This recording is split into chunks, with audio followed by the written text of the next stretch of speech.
Dieu demande à l'homme aujourd'hui de protéger sa famille. Nous vivons en Égypte. Hein? Si l'Égypte est le monde, nous vivons en Égypte et Dieu demande à l'homme de protéger sa famille. De ne pas s'en aller quand ça fait son affaire, mais de rester et de combattre. Le monde s'attaque à nos enfants, puis Joseph n'allait pas laisser le monde s'attaquer à l'enfant Jésus.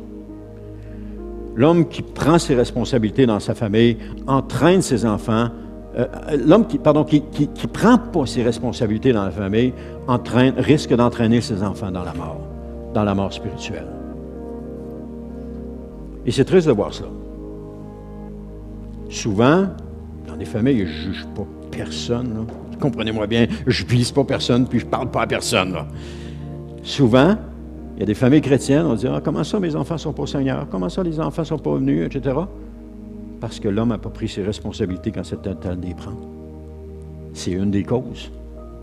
Aussi, chaque enfant a la responsabilité pour lui-même lorsqu'il devient adulte, lorsqu'il devient avec l'âge de la raison. Il a la responsabilité pour lui-même de choisir de suivre Dieu ou de ne pas le suivre. C'est lui qui va décider.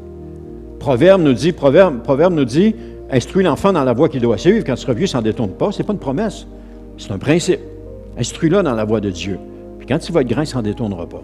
Mais instruis-le dans la voie de Dieu. Frappe pas dessus à coups de marteau. Rendis pas des versets dans la tête à coups de marteau, mais instruis-le. L'instruire, ça s'instruit dans l'amour, dans la compréhension, dans la discussion. Instruis-le dans la voie de Dieu. Puis quand il va être grand, il ne s'en détournera pas.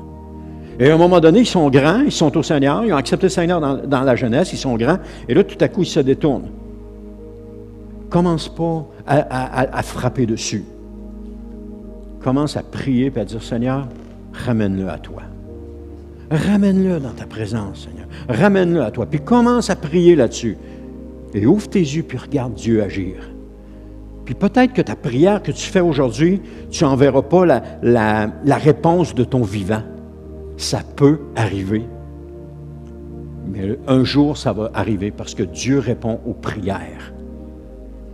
Et il y a plusieurs exemples de ça, il y a plusieurs témoignages de cela, de gens qui ont prié toute leur vie pour des personnes qu'ils aimaient, et ces personnes-là ne sont jamais venues au Seigneur, et lorsqu'ils sont morts, entre autres c'est George Mueller, lorsqu'il est décédé, un de ses deux amis pour lequel il priait, il a prié toute sa vie, un des deux s'est converti le jour de son enterrement, et l'autre s'est converti 2 ans après. George Mueller n'a jamais vu la réponse à sa prière. Mais il a toujours continué à prier en croyant que Dieu allait agir.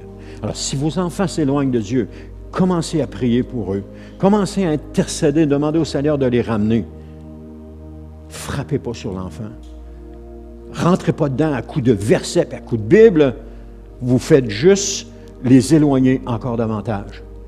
Mais sachez une chose, c'est que votre prière va avoir un impact dans la vie de cet enfant-là. Mais l'enfant a toujours le choix de dire non à Dieu.